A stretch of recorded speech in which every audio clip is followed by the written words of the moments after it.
गर्मजोशी से आपका स्वागत है हमारे अबंडेंट लाइफ टेलीविज़न प्रोग्राम में। मुझे भरोसा है कि जो संदेश मैं आपको इस प्रोग्राम में दे रहा हूँ ये तो आपके लिए आशीष हैं। मैं आपसे सुनना चाहता हूँ। कृपया मेरा ईमेल आईडी नोट कीजिए, मुझे अपना फीडबैक दीजिए और साथ ही अपने प्रार्थना निवेदन मुझे भेजिए। मैं और मेरी प्रेयर टीम आपके लिए प्रार्थना करेंगी और हम आपसे संपर्क करेंगे और ये कहेंगे कि हमने आपके लिए प्रार्थना की है। दोस्तों, पिछले कुछ संदेशों से हम यहाँ मनन कर रहे हैं उन 3 मुख्य न्याय के बारे में जो आएगा उन पर जिन्होंने उद्धार नहीं पाया, जो पीछे छोड़ दिए गए हैं कि वो जाएं कि 7 साल के उस बड़े क्लेश काल में से। सुसमाचार तो ये है, इसके पहले कि 7 साल का वो क्लेश काल शुरू हो, हम जो उद्धार पाए लोग हैं हम उठाए जाएंगे, हम यीशु के पास जाएंगे। अब ये ऐसा सिद्धांत है जिस पर सारा संसार विश्वास करता है और वो ये है कि क्लेश काल के पहले कलीसिया का रैप्चर, मतलब क्लेश काल शुरू होने के पहले ही कलीसिया उठा ली जाएगी। हमारे पिछले संदेश में हमने देखा 5वीं तुरही के न्याय के बारे में। हम उसमें आगे बढ़ेंगे और इस समय हम देखेंगे 6ठी तुरही के न्याय के बारे में। और इस न्याय के बारे में पूरा विवरण तो दिया गया है प्रकाशित वाक्य अध्याय 9 में वचन 13 से वचन 21 तक। और चलिए यहाँ पर वचन 13 से पढ़ते हैं। और जब 6वें स्वर्गदूत ने तुरही फूकी तो जो सोने की वेदी परमेश्वर के सामने है उसके सींगों में से मैंने ऐसा शब्द सुना मानो कोई 6वें स्वर्गदूत से जिसके पास तुरही थी कह रहा है कि उन 4 स्वर्गदूतों को जो बड़ी नदी फुरात के पास बंधे हुए हैं खोल दे। जब ये तुरही फूकी जाएगी तो वो 6वां न्याय उन पर आएगा जो पीछे छोड़ दिए गए, जो उद्धार नहीं पाए हैं और वो जो क्लेश काल में प्रवेश कर चुके हैं उन पर भयानक न्याय उंडेला जाएगा। अब ये 4 स्वर्गदूत तो ऐसी सेना है 200 मिलियन की, वचन यही कहता है। और जब उन्हें खोला जाएगा तो उन्हें ये अधिकार दिया जाएगा कि वो 1/3 मनुष्यों को मार दे। 1/3 मनुष्यों को कल्पना कीजिए, यानी कितने लाखों लोग तो मारे जाएंगे इन 4 स्वर्गदूतों के द्वारा, या कहिए 200 मिलियन की इस बड़ी सेना से। 7 तुरहियों का न्याय खत्म होने के बाद हम आते हैं 7 कटोरे के न्याय में। प्रकाशित वाक्य अध्याय 11 वचन 15। जब 7वें स्वर्गदूत ने तुरही फूकी तो स्वर्ग में इस विषय में बड़े बड़े शब्द होने लगे कि जगत का राज्य हमारे प्रभु का और उसके मसीह का हो गया और वो युगान युग राज्य करेगा। और 24 प्राचीन जो परमेश्वर के सामने अपने अपने सिंहासन पर बैठे थे मुंह के बल गिरकर परमेश्वर को दंडवत करके ये कहने लगे। ये तो स्तुति और आराधना का बहुत ही सुंदर गीत है। इसका क्या अर्थ है? जैसे वे 7 साल के क्लेश काल में प्रवेश करते हैं, इस पृथ्वी पर पूरी तरह से नियंत्रण होगा जिसे हम कहते हैं अपवित्र त्रिएकता, यानी एंटी क्राइस्ट, वो बड़ा अजगर और झूठा भविष्यवक्ता। और यीशु तो लेकर आएंगे ये सारे अद्भुत न्याय को। वो धीरे धीरे छीन रहे हैं अपने राज्य को शैतान के राज्य से। देखिए, जब ये सारे न्याय खत्म होंगे, यानी ज्यादातर राज्य तो पहले से ही यीशु के हाथ में आ जाएंगे। और फिर जब ये सारे न्याय खत्म हो जाएंगे तो अंत में शैतान हराया जाएगा और यीशु अपने राज्य को फिर से ले लेंगे 100%। ये शुरू होगा मिलेनियम के राज्य से, जो कि मसीह का इस पृथ्वी पर 1000 साल का राज्य है। और आखिरकार वो खत्म होगा, यानी अंत में वो नया स्वर्ग आएगा और वही तो राज्य होगा यीशु मसीह का हमेशा हमेशा के लिए। और देखिए, यही तो ये सब लोग कह रहे हैं बड़ी आवाज से, यीशु, संसार का राज्य तो आपका राज्य हो रहा है। आखिरकार आप ही राजा हैं, आखिरकार आप राज्य करेंगे, आखिरकार आप ही जयवंत हैं। अब देखिए, जब सातवीं तुरही फूंकी गई, यहाँ पर एक और वचन है जहाँ पर हम कुछ अद्भुत बात पाते हैं। मैं वचन 19 यहाँ पर पढ़ता हूँ। परमेश्वर का जो मंदिर स्वर्ग में है वो खोला गया और उसके मंदिर में से उसकी वाचा का संदूक दिखाई दिया, और बिजलियां और शब्द और गर्जन और भुईडोल और बड़े बड़े ओले पड़े। संसार का राज्य तो धीरे धीरे यहाँ पर प्रभु यीशु मसीह का राज्य हो रहा है। और फिर वो क्या देखते हैं? वो तो स्वर्ग में वहाँ पर वाचा देखते हैं। ये तो नए नियम की वाचा है जो यीशु ने हम सब उद्धार पाए हुओं के साथ की है। कितना अद्भुत! इन सारे न्याय में उसने संसार के सारे राज्यों को ले लिया और यीशु हो जाते हैं राजाओं के राजा और प्रभुओं के प्रभु। यीशु तो पूरी कर रहे हैं नए नियम की वाचा को, जिसमें उसने कहा कि मैं तुम्हारा परमेश्वर होऊंगा। जैसे कलीसिया मिलेनियम में प्रवेश करेगी, यीशु कहते हैं मिलेनियम में मैं ही परमेश्वर रहूंगा। और जब वो समय खत्म होगा तो आखिरकार स्वर्ग में मैं अपनी वाचा रखूंगा और मैं तो स्वर्ग में हमेशा हमेशा के लिए परमेश्वर रहूंगा। अद्भुत बात है ना?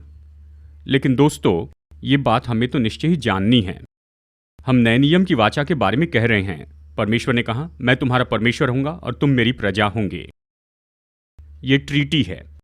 परमेश्वर ने जो करने के लिए कहा वो करेंगे, और हमें जो करना चाहिए वो हम करेंगे इस नए नियम की वाचा में।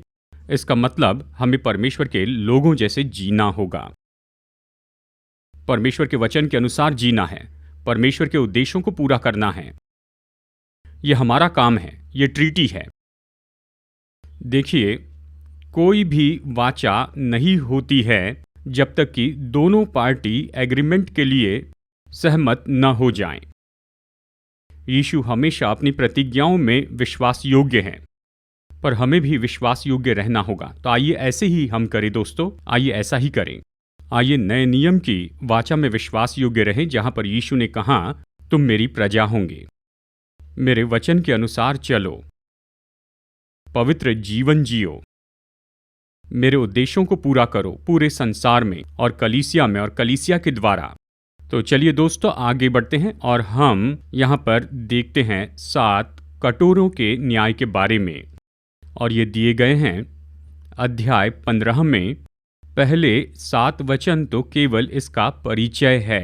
फिर मैंने स्वर्ग में एक और बड़ा और अद्भुत चिन्ह देखा, अर्थात 7 स्वर्गदूत जिनके पास 7 पिछली विपत्तियां थी, क्योंकि उनके हो जाने पर परमेश्वर का प्रकोप का अंत है। ये 7 मरियां, उसी के साथ परमेश्वर का न्याय पूरा हो जाएगा और पहले कटोरे का न्याय खोला जाता है। और ये पाया जाता है प्रकाशित वाक्य अध्याय 16 के पहले 2 वचनों में। आइए इन वचनों को पढ़ते हैं। फिर मैंने मंदिर से किसी को ऊंचे शब्द से उन 7 स्वर्गदूत से ये कहते सुना कि जाओ, परमेश्वर के प्रकोप के 7 कटोरों को पृथ्वी पर उंडेल दो। वचन 2। सो पहले ने जाकर अपना कटोरा पृथ्वी पर उंडेल दिया, और उन मनुष्यों के जिन पर पशु की छाप थी और जो बुत की उपासना करते थे, एक प्रकार का बुरा और दुखदाई फोड़ा निकला। यानी पृथ्वी के लोगों पर बुरा और दुखदाई फोड़ा निकला। दोस्तों, जैसे हम इस भयानक न्याय को यहाँ पर देखते हैं, तो हमें ये बात तो स्मरण रखनी चाहिए कि जो क्लेश काल के समय में रहेंगे वो लोग कितने दुख सहेंगे या पीड़ाओं को सहते जाएंगे। 7 मुहरों के न्याय के द्वारा और 7 तुरही के न्याय के द्वारा वो चले नहीं गए, वो वहीं पर थे और इनका प्रभाव भी वहां पर था। भयानक दुख उठाना बने रहेगा, दर्द तो बना रहेगा, कमी घटी तो बनी रहेगी। अब उसके बाद जब स्वर्गदूत ने पहले कटोरे को उंडेला तो परमेश्वर का क्रोध क्या होता है, देखिए इन वचनों को आप गौर से सुनिए दोस्तों। और उन मनुष्यों के जिन पर पशु की छाप थी और जो उसके बुत की उपासना करते थे, एक प्रकार का बुरा और दुखदाई फोड़ा निकला। यानी इस 7 साल के क्लेश काल के समय में वहाँ ऐसे लोग होंगे जो एंटीक्राइस्ट की उपासना करेंगे, और ऐसे लोग होंगे जिन पर पशु की छाप होगी 666, और परमेश्वर उन पर इतने क्रोधित होंगे। वो बड़ा शब्द तो परमेश्वर के क्रोध का था। उसने कहा, तुम मेरे लोग हो, मैंने तुम्हारी सृष्टि की, तुम्हें तो मेरी उपासना करनी चाहिए, तुम्हें मेरे उद्धार को स्वीकार करना चाहिए था, पर तुमने ऐसा नहीं किया। तो यही वो दंड है। परमेश्वर उन पर अपना क्रोध उंडेलते हैं। इसके द्वारा बहुत ही पीड़ादायी फोड़ा आता है। और कुछ कमेंटेटर कहते हैं कि जो पहला है वो तो उनके माथों पर आएगा, बिल्कुल वहीं पर जहां पर पशु की छाप होगी 666। वो बहुत ही बुरा होगा। मतलब मैं इसे समझाकर बताऊंगा। बुरा मतलब ये तो बहुत ही दुखदाई होगा। बाइबल के कुछ कमेंटेटर ये कहते हैं ये केवल एक फोड़ा नहीं होगा, उनके पूरे शरीर पर फोड़े होंगे, पूरे शरीर पर फोड़े होंगे, पूरे शरीर पर जख्म होंगे। दोस्तों, हम सब अय्यूब को स्मरण करते हैं। जब परमेश्वर ने शैतान को अनुमति दी कि उसे छू ले, तब शैतान ने अय्यूब में ये सब कुछ लाया। बहुत ही दुखदाई फोड़े लाए, पैरों से उसके सिर तक, पूरे शरीर में, इतना दुखदाई थे। और अय्यूब ने क्या किया? अय्यूब अपने शरीर को खरोच रहा था कि उसे कुछ आराम मिले, कुछ चैन मिले। अब इसी चित्र की यहां पर कल्पना कीजिए। अय्यूब के शरीर पर जो फोड़े थे वो तो सच में बहुत ही छोटे थे, लेकिन ये जो फोड़ा होगा या फोड़े होंगे, इस क्लेशकाल के समय में उन पर जो पीछे छोड़े गए थे वो तो बहुत बड़े होंगे। मैं आपको इस समय का चित्र बताने की कोशिश करता हूं। कल्पना कीजिए, एक व्यक्ति नहीं परंतु पृथ्वी पर का हर एक व्यक्ति जो कि क्लेश काल में होंगे, वो तो ऐसे फोड़ों में पड़े होंगे, ऐसे बड़े फोड़े, शरीर फोड़ों से भरा होगा और वो दर्द में चिल्लाते रहेंगे। हम सब जानते हैं, अगर कहीं शरीर पर छोटा सा भी फोड़ा हो, अगर उसे छू ले तो कितना दर्द उठता है। पर उन लोगों के पूरे शरीर पर फोड़े ही फोड़े होंगे, बहुत दुखदाई होगा। और हम सब ये जानते हैं, जब कोई फोड़ा बहुत पीड़ादायी होता है तो हम वहां पर चुभन सी महसूस करते हैं। कल्पना कीजिए, वो फोड़े तो बहुत ही संवेदनशील होंगे, उन्हें छू भी ले तो बहुत ही दर्द होगा, लेकिन अब यहां पर पूरे शरीर में ऐसी चुभन उठेगी। ये तो सच में नरक जैसा होगा दोस्तों। और फिर क्या होगा, जब ये फोड़े बड़ा जख्म बन जाएंगे और फिर कुछ समय के बाद वो जख्म सड़ते जाएंगे और वहां पर इन्फेक्शन हो जाएगा और पस बहते चला जाएगा। और हम जानते हैं कि पस से कितनी दुर्गंध आती है। परमेश्वर का वचन कहता है वो तो ऐसे बुरे फोड़े होंगे, मतलब उनसे बहुत बदबू आएगी।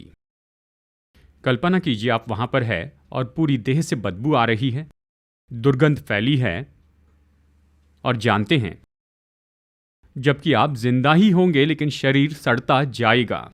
और हम ये जानते हैं जब जख्म सड़ने लगता है वहां छोटे कीड़े होते हैं, छोटे छोटे कीड़े होते हैं, वो तो मांस खाना शुरू करते हैं। ये तो देखने में बहुत ही गंदा दिखेगा। यानी शरीर तो होगा पर सड़रा होगा, उसमें से पस बहेगा, गंदी बदबू होगी। और जब अपनी देह को देखेंगे तो आप देखेंगे छोटे कीड़े हर जगह रेंग रहे हैं। यह कितना बड़ा सताव होगा। दोस्तों, बाइबल ये भी बताती है कि उस समय दर्द कितना बढ़ जाएगा, पीड़ा होगी, और वो लोग उस समय इनमें से होकर जाएंगे। प्रकाशित वाक्य अध्याय 16 वचन 10 और 11 यह हमें इसकी एक तस्वीर दिखाता है कि ये भयानक दुख उठाना किस तरह से होगा।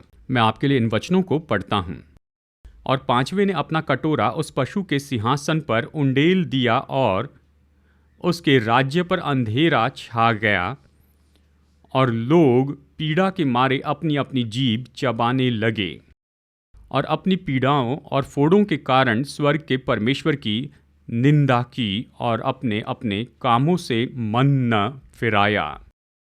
दर्द इतना ज़्यादा होगा कि सहन नहीं पाएंगे और वो सच में अपनी जीभ चबाने लगेंगे कि दर्द पर नियंत्रण करें या उसे सहते जाएं। और इन फोड़ों के दर्द के कारण ही वो परमेश्वर की निंदा करने लगेंगे, और तब भी वो पश्चाताप नहीं करेंगे और परमेश्वर के पास नहीं आएंगे। अजीब है, हैरान करने वाला है। दोस्तों, मैं ये सारी बातें आपको अभी इस समय बता रहा हूं, बस मेरा विचार यही है।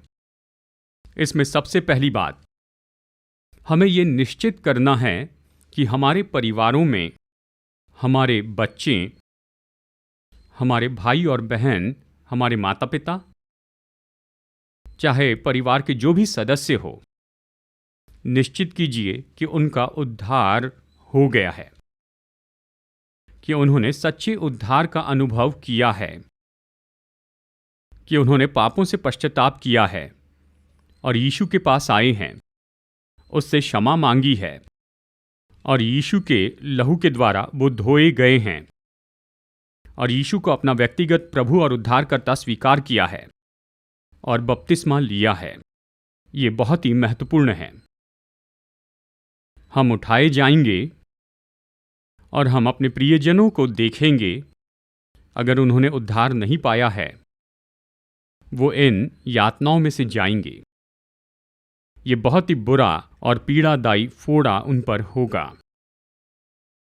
पूरे अंधकार में होंगे, दुख उठाएंगे। ये तो नरक का स्वाद होगा। आइए प्रार्थना करें यीशु से, पवित्र आत्मा से, यीशु से कि मेरे परिवार को बचाइए जिन्होंने उद्धार नहीं पाया। यहाँ तक कि मित्र और रिश्तेदार और परिवार के सदस्य, उनके उद्धार के लिए प्रार्थना कीजिए।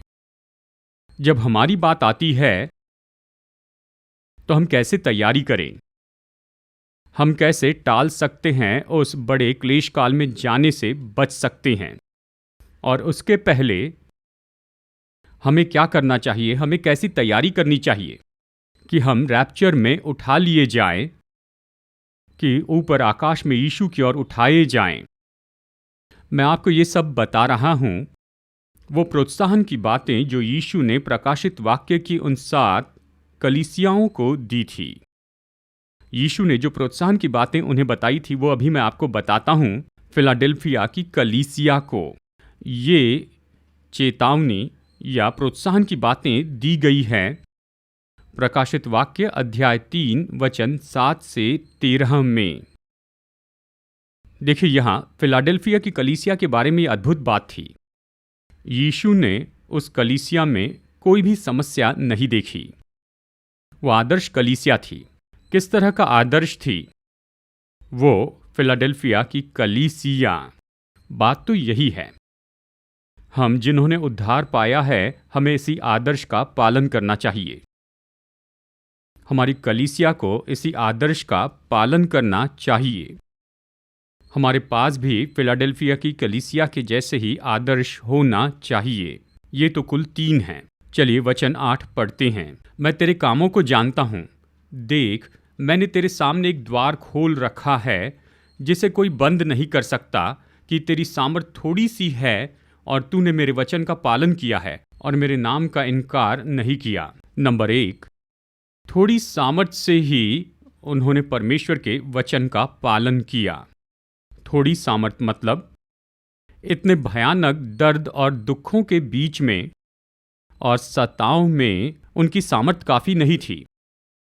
यह उनके लिए बहुत ज़्यादा थी, फिलाडेल्फिया की कलीसिया के लिए, लेकिन फिर भी थोड़ी ही सामर्थ्य से उन्होंने परमेश्वर की सामर्थ्य पाई, पवित्र आत्मा की सामर्थ्य पाई और उन्होंने परमेश्वर के वचन का पालन किया। मतलब वो परमेश्वर के वचन के अनुसार जी रहे थे। हमें भी ऐसा ही करना चाहिए दोस्तों। वचन के अनुसार जीने के लिए हमारा बल काफी नहीं है। यीशु से प्रार्थना कीजिए, पवित्र आत्मा मुझे क्रूस और पुनरुत्थान की सामर्थ्य दीजिए कि परमेश्वर के वचन के अनुसार मैं जीऊं, और यीशु वो बल, वो सामर्थ हमें देंगे। जब हम परमेश्वर के वचन के अनुसार जीते हैं तो रैप्चर के लिए तैयार होते हैं। और दूसरी बात, ये दूसरी सराहना जो फिलाडेल्फिया की कलीसिया पाती है वो है, तुमने मेरे नाम का इनकार नहीं किया। ये बहुत ही असाधारण सी बात थी। उस समय जो भी हो रहा था वो तो इस समय में भी हो रहा है। बहुत ही भयानक सताव के कारण कुछ कलीसियाओं में वो तो यीशु का इनकार कर रहे थे,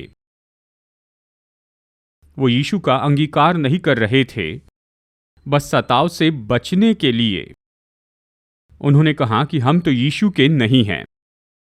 पतरस के जैसे, जिसने कहा मेरा उससे कोई संबंध नहीं है, लेकिन पतरस ने पश्चाताप किया। लेकिन बहुत से लोग पश्चाताप नहीं कर रहे हैं, वो यीशु के नाम का अंगीकार नहीं कर रहे हैं। मैं आपको बता दूं कि कोई भी गुप्त विश्वासी नहीं होते हैं। यीशु पर विश्वास करते हैं तो बाहर आइए, खुले रहिए, संसार को बताइए कि आप परमेश्वर की संतान हैं, कि यीशु आपके उद्धारक और प्रभु हैं, कि आपने बपतिस्मा लिया है। यीशु का अंगीकार कीजिए और अपने उद्धार का अंगीकार कीजिए, और इसी तरह से वो व्यक्ति यीशु के नाम का इनकार नहीं करता है। अब बाहर आइए। गुप्त विश्वासी नाम की कोई बात होती ही नहीं है। एक तो आप विश्वासी हैं जो यीशु का सबके सामने अंगीकार करता है, कहता है मैं यीशु का हूं, या गुप्त विश्वासी रहिए, मतलब वो व्यक्ति तो सच में यीशु के नाम का इनकार कर रहा है। बुरी खबर है।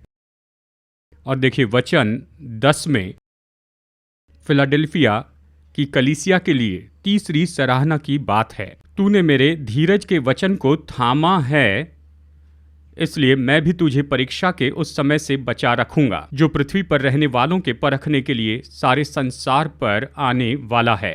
अद्भुत बात जो यीशु यहाँ पर फिलाडेल्फिया की कलीसिया के बारे में कह रहे हैं वो ये है कि तूने मेरे धीरज के वचन को थामा है। मतलब बहुत सा दुख चल रहा है, सताव चल रहा है, और उसके कारण बहुत से लोग मसीह का इनकार करेंगे, मसीह को छोड़ देंगे, और सच में वो आखिरकार अपोस्टेसी में जा रहे हैं। लेकिन फिलाडेल्फिया की ये कलीसिया बड़े सताव में भी उन्होंने यीशु को नहीं छोड़ा, अंत तक यीशु के साथ विश्वास योग्य रहे। उन्होंने वचन पूरा किया, यीशु को अपने हृदय में रखा। दोस्तों, चलिए यहां पर मैं कुछ बताऊं। मसीह जीवन में निश्चय समस्याएं तो आएगी, मुश्किलें आएगी, दुख दर्द आएंगे ही, लेकिन उन दुखों के कारण मसीह को अपने जीवन से कभी दूर मत कीजिए। अंत तक उससे विश्वास योग्य रहिए। अगर आप उसे छोड़ दे तो क्या होगा? अगर उसे छोड़ दे तो आप अपना उद्धार खो देंगे, क्योंकि यीशु आप में नहीं रहेंगे।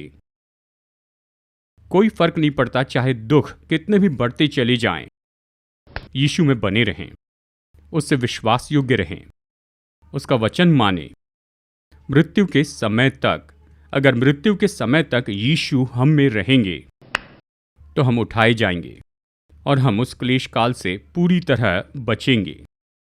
आने वाले संदेशों में हम इस अध्ययन को आगे जारी रखेंगे। कृपया जुड़ जाइए इसी चैनल पर, इसी दिन, इसी समय। तो आइए अभी हम प्रार्थना करते हैं। अनुग्रहकारी परमेश्वर स्वर्गीय पिता, हमारे प्रभु और उद्धारकर्ता यीशु मसीह और पवित्र आत्मा हमारे सहायक, आपके वचन के लिए धन्यवाद। प्रभु, यहाँ पर हम गहन अध्ययन कर रहे हैं इस बात पर जो कि बहुत ही भयानक है, बहुत ही डराने वाला है। ये ऐसे न्याय हैं जो कि उस क्लेश काल के समय में होने वाले हैं। प्रभु, हम खासकर प्रार्थना करते हैं कि हमारे सभी परिचित लोग, हमारे परिवार के लोग, हमारे रिश्तेदार, हमारे मित्र और कलीसिया के सदस्य, अगर उन्होंने सच्चा नया जन्म पाने का अनुभव नहीं पाया है, उद्धार नहीं पाया है, यीशु, हम प्रार्थना करते हैं कि आप उन्हें आकर्षित कीजिए पवित्र आत्मा की सामर्थ से अपने अनुग्रह में, और आप इन्हें अद्भुत उद्धार प्रदान कीजिए। हम लोग जो कि उद्धार पाए हैं, हम तो उस क्लेश काल में प्रवेश नहीं करेंगे। धन्यवाद प्रभु कि आपने हमें बताया फिलाडेल्फिया की कलीसिया ने कौन से 3 काम किए हैं। प्रभु, थोड़ी सामर्थ होने के बावजूद भी उन्होंने आपके वचन को माना। हमारी मदद कीजिए कि हम भी वैसा ही करें। उन्होंने आपके नाम का इनकार नहीं किया। प्रभु, कृपया हमारी मदद कीजिए कि हम कभी भी ये नहीं कहें कि हम यीशु मसीह के नहीं हैं। हमारी मदद कीजिए कि हम खुले रूप में यीशु का अंगीकार करें कि हम तो उसी के हैं और हमने उद्धार पाया है और हमने बपतिस्मा लिया है, और सबके सामने हम कह सके कि हम तो विश्वासी लोग हैं। साथ ही प्रभु, मदद कीजिए, चाहे हम कितने भी दुख और पीड़ा में क्यों ना हो, हम आपको अपने जीवन में कभी न भूलें।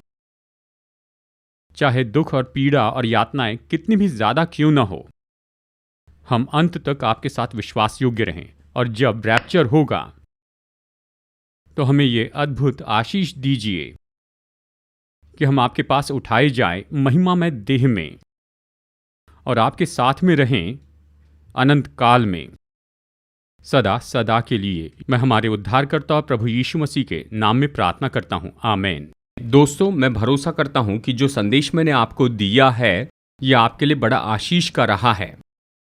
मैं आपको न्योता देता हूं कि इस टेलीविजन सेवकाई में आप मेरे साथ में पार्टनर बनिए। देखिए, इस समय में मैं दे रहा हूं, मसीह विश्वासियों को परमेश्वर के वचन से संदेश दे रहा हूं 4 भाषाओं में, हिंदी, मलयालम, तेलुगु और इंग्लिश में। और इसमें अवश्य ही बहुत सा खर्च जुड़ा है। लाखों और लाखों लोग वो इन संदेशों को सुन रहे हैं और बड़ी आशीष पा रहे हैं, और वो परमेश्वर के वचन से अद्भुत सच्चाई को जान पा रहे हैं। मैं आपको न्योता देता हूं कि आप मेरे साथ पार्टनर बनिए। आप में से जो लोग इसके लिए कुछ कंट्रीब्यूशन भेजना चाहते हैं तो कृपया इस QR कोड को नोट कीजिए, इसे स्कैन कीजिए अपने सेलफोन पर, और आप आसानी से अपनी भेंटें भेज सकते हैं। और साथ ही इस गूगल पे नंबर को नोट कीजिए, और आप अपनी भेंट राशि भेज सकते हैं गूगल पे के द्वारा या पेमेंट के लिए दूसरे तरीकों से, या फिर अगर आप मनी ऑर्डर भेजना चाहते हैं या फिर चेक, तो स्क्रीन पर दिए हुए इस एड्रेस को आप नोट कीजिए। अगर आप में से कोई एक प्रोग्राम का स्पॉन्सर बनना चाहता है, कृपया नोट कीजिए ये नंबर जो स्क्रीन पर आ रहा है। आप इस नंबर पर फ़ोन कीजिए और मेरे ऑफिस से आपको जानकारी दी जाएगी कि आप कैसे एक प्रोग्राम में स्पॉन्सर बन सकते हैं। प्यारे दोस्तों, मैं आपके प्रत्युत्तर की राह देख रहा हूँ, तो आइए अपने सिर झुकाएं बेनेडिक्शन के लिए। अब हमारे प्रभु यीशु मसीह का अनुग्रह, परमेश्वर पिता का प्रेम और पवित्र आत्मा की संगति हमारे साथ में बनी रहे, हमारे परिवार और हमारी सेवकाई के साथ अब से लेकर युगान युग तक। आमीन।